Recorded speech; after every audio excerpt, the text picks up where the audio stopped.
여러분 반갑습니다. 이번 영상은 오늘 발표된 2023년도 9월 인구 동향을 보도록 하겠습니다. 가히 충격적이네요. 예상은 하긴 했는데 무서워요. 요즘은 진짜. 예상은 했지만 하락하는 속도가 너무 가파릅니다. 출생아 수는 전년 동월 대비해서 마이너스 14.6% 감소. 혼인건수 같은 경우는 전년 동월 대비해서 마이너스 12.3%. 한 자릿수가 아니고 두 자릿수예요. 그리고 조출생률 같은 경우도 인구 1000명당 4.5, 조혼인율 같은 경우도 3.1을 기록했습니다. 그리고 혼인건수 관련되어 가지고 추세를 보면 긴 추세로는 하락 추세이긴 한데 그래도 어느 정도 저점 부근, 여기 제가 선을 그었는데 요 부근에서는 반등을 계속 했거든요. 총 8번 반등을 했어요. 2019년도 9월 이후부터의 그림을 보면. 그런데 이번에 같은 경우는 확연하게 깼거든요. 그러면서 역대 최저의 혼인 건수를 기록을 한 거예요. 그러면 새로운 영역으로 들어온 것이 아닌가, 그런 생각도 많이 듭니다. 이거는 어떻게 보면 당연하죠. 젊은 남자들의 목소리를 전혀 듣지 않고 여자들의 목소리만 계속적으로 반영을 하니까, 우쭈쭈 하니까, 나그하니까 남자로서는 결혼할 메리트가 없어지는 거죠. 그리고 남자들도 이제 각성한 남자들이 많아지면서 독신으로 살겠다, 국제 결혼을 지금 먼저 하신 분도 계실 거고 지금 준비하시는 분들도 상당히 많은 걸로 알고 있어요. 언어적인 부분도 있고 이러다 보니까 많은 걸로 알고 있는데, 그래서 하여튼 이런 흐름은 당분간 계속적으로 이어지지 않겠냐, 그런 생각이 좀 들고요. 그리고 저는 혼인 건수보다는 사실 출생아 수가 더 중요한 것 같은데 지금 출생아 수가 정말 심각해요. 지금 7월 달에 마이너스 6.7, 전년 동월 대비해서. 그리고 8월 달 같은 경우도 마이너스 12.8이었어요. 어마하죠? 어마무시합니다. 근데 9월은 마이너스 14.8이에요. 하락폭이 오히려 증가한 거죠. 그리고 1월부터 9월까지의 누적을 했을 때 마이너스 8.1입니다. 그러면 출생아 수가 17만 7,136명. 2022년도가 24만 9천 명이었거든요.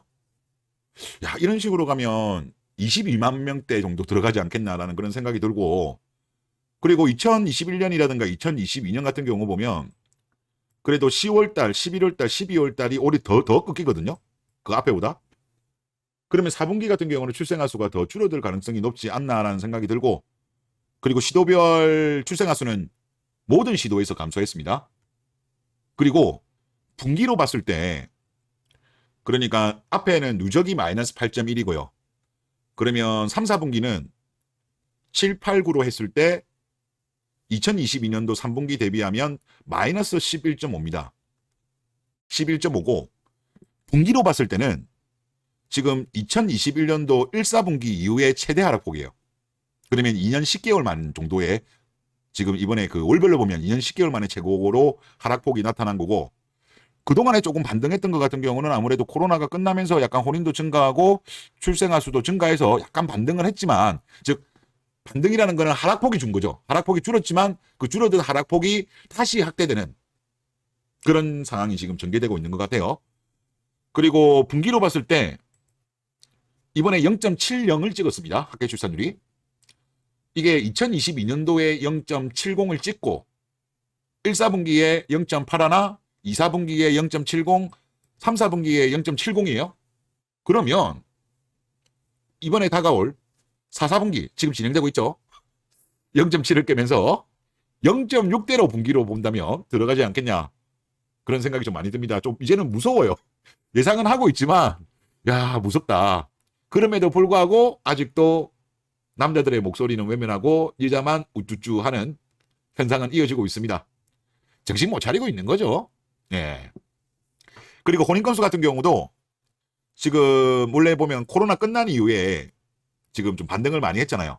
그러다가 올해 4월부터는 그 효과가 끝난 것 같은데, 그러면 10월달, 11월달, 12월달 같은 경우도 큰 반등은 좀 힘들지 않겠냐, 그런 생각이 듭니다. 일단은 올해 1월부터 9월까지로 한다면 누적으로 보면 플러스예요.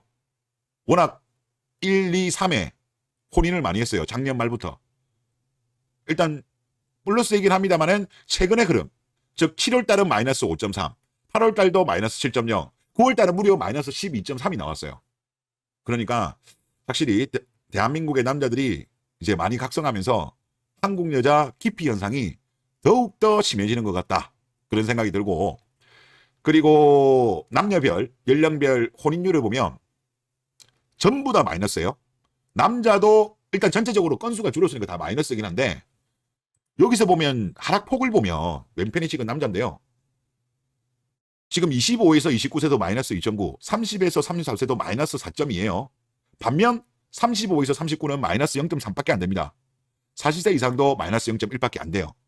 그리고 유자들 같은 경우도 지금 25에서 29는 마이너스 4.9로 하락폭이 크고, 30에서 34세도 마이너스 2.5 하락폭이 큰데, 35에서 39는 마이너스 0.5, 40세 이상은 마이너스 0.1이에요. 그러면 이걸 어떻게 보면 되냐? 즉 남자 여자 모두 34세 이하의 혼인율은 감소하는 거고, 35세 이상의 혼인율은 하락폭이 적기 때문에 만혼 현상, 남자 여자 모두 늦게 결혼하고 늦게 출산하는 현상은 이어지고 있다. 일단 그 현상은 아직도 이어지고 있는 것 같습니다. 그리고 오늘 통계청에서 2022년 다문화 인구 동태 통계가 나왔습니다. 그래서 요거 한번 보시면 2012년부터 추이를 보면 원래 2000년대에서 고점을 찍고 계속 하락하다가 2016년, 2017년, 2018년, 2019년도까지는 올랐어요. 요때가 왜 올랐을까? 뭐 제가 단정은 못 짓겠습니다만은 이때가 보통 이제 그때잖아요.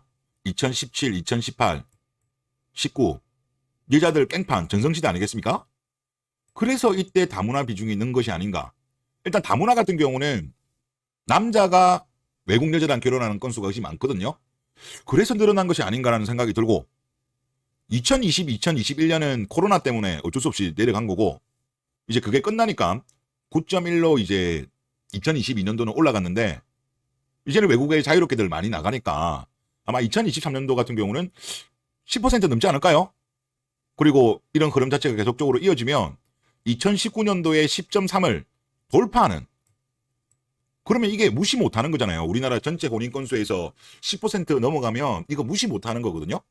하여튼 그런 흐름은 조금 더 이어질 것 같다라는 그런 생각이 좀 많이 들고, 그리고 이 자료 보다 보니까 제가 조금 눈길이 꺼였던 게 다문화 이혼 추이입니다. 이게 뭐냐면 2012년도부터 2022년도까지 이혼 건수랑 다문화 비중으로 보면 되게 이제 안정적으로 내려가고 있어요. 건수로 보더라도 2012년도 같은 경우는 13,700건이었습니다. 한 해 동안. 그런데 2022년도에는 7.9로 해마다 계속 줍니다.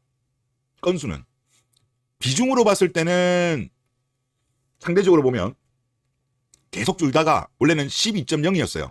그러다가 2020년도에 8.2까지 줄었다가 약간 반등을 했습니다. 8.3, 8.4로 반등을 했는데, 이거는 우리나라가 워낙 이제 혼인도 많이 안 하니까 이혼도 줄어들고, 그로 인해서 약간 어떤 소폭의 반등 정도, 큰 의미를 부여할 정도는 아닌 것 같다는 생각이 들어서, 지금 다문화 가정 같은 경우는 물론 안 좋은 케이스도 있습니다만은 이혼율로 본다면 상당히 좀 안정세를 보이고 있는 것이 아닌가, 그런 생각이 좀 많이 들고요. 그리고 요거 한번 보시죠. 남편의 혼인 연령별 비중. 여기 짙은 색이 다문화 혼인입니다. 짙은 색인데 비중으로 본다면 31.2%가 45세 이상. 제일 많은 거죠. 그 다음으로 많은 게 이제 30에서 34세 19.3%, 그 다음에 35에서 39세 19.1%, 40에서 44세 15.7% 이렇게 나오네요. 그래서 45세 이상이 제일 많은 것 같습니다.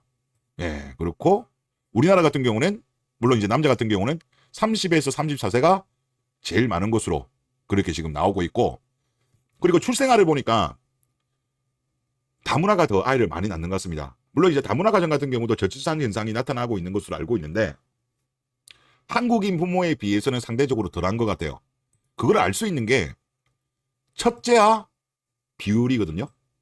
그러니까 다문화 가정 같은 경우는 밑에 게 2022년도인데 52.9% 첫째아 비중이, 둘째아는 33.2, 셋째아는 13.8로 나와요. 그런데 한국인 부모 첫째아가 58.4, 둘째아가 33.9, 둘째아는 비슷하죠. 33.2, 33.9로 비슷하잖아요. 그런데 어디서 많이 차이 나냐고 보니까 셋째아 이상, 한국 같은 경우는 셋째아 이상이 7.7 정도 나오는데 다문화 부모는 13.8. 여기서 차이가 많이 나네요. 그러니까 대한민국의 저출산 문제의 해결을 하는데 지금 다문화 가정이 많은 도움을 주고 있는 것 같습니다. 네, 아무래도 우리나라 유자들에 비해서 외국 유자들이 좀 젊은 나이에 결혼을 많이 하잖아요. 그러니까 뭐 둘도 낳고 셋도 낳고 이런 게 비중이 느는 것이 아닌가. 반면 대한민국 유자들 같은 경우는 지금 워낙 결혼을 늦게 하다 보니까 둘, 셋을 갖고 싶다고 하더라도 육체적인 문제 때문에 가지지 못하다 보니까 이런 현상이 나타나는 것이 아닌가 그런 생각이 들고, 그리고 이 자료 보다 보니까 좀 재밌는 게 하나 있더라고요. 2012년도, 2017년도, 2022년도에 대해서 여기 지역별로 했을 때 어디가 다문화 가정이 많은가 비율이 나오는 게 있습니다. 그래서 여기 자료를 보면 가장 짙은 색이 10% 이상인데요. 제주도 같은 경우는 2012년도부터 계속 10%가 넘었나 봅니다. 상당히 많이 하고, 그리고 전북, 전남 같은 경우는 2012년도에는 10%가 넘고 2017년도에는 8.5에서 9.9, 그 다음에 2022년도에는 10%가 넘습니다. 그러니까 일단 전라도 쪽, 전북, 전남이 가장 국제 결혼을 많이 하는 것 같아요. 그 다음으로 좀 많이 하는 지역이 충남 지역이 많이 하고 있는 것 같습니다. 2012년도, 2017년도에도 좀 많이 하는 것 같고요. 2022년도에도 보면 10% 이상이거든요.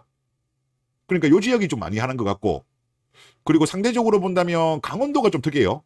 강원도가 국제 결혼이 별로 없어요. 보니까 강원도가 좀 별로 없고, 그리고 서울은 그래도 지금 8.5에서 9.9 정도인데 세종, 대전, 대구, 울산, 부산 여기가 국제 결혼을 많이 안 하는 것 같습니다. 그러다 보니까 2022년도 같은 경우도 5.4 이하고 2017년도도 대구, 대전, 세종, 강주, 울산, 부산은 국제 결혼이 많이 없네요. 그래서 이걸 보면서 느낀 게 농촌 지역 그리고 어촌 지역일수록 국제 결혼을 많이 하는 것 같습니다.